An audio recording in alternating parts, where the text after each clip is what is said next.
Hey everyone, in this video, I'm going to show you how to fix Google Play services keep stopping so you can get your apps running smoothly again in 2026.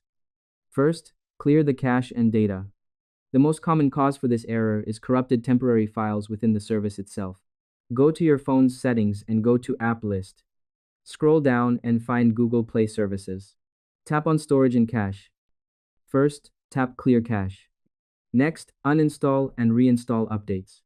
If clearing the data didn't work, there might be a bug in the specific version of the service currently installed on your device.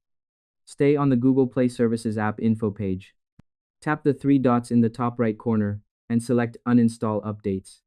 This replaces any buggy code with a clean, factory standard version that usually resolves the stopping loop immediately. Lastly, sync date and time. Google Play Services relies heavily on accurate time to sync with Google's servers. If your phone is even a few minutes off, the service may crash.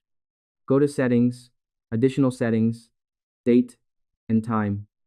Ensure that Set Time Automatically and Set Time Zone Automatically are both toggled on. You can restart your phone. This flushes the system memory and forces all services to restart using the new, synchronized time settings. And that's it. I hope this helped you out, and I see you in the next one.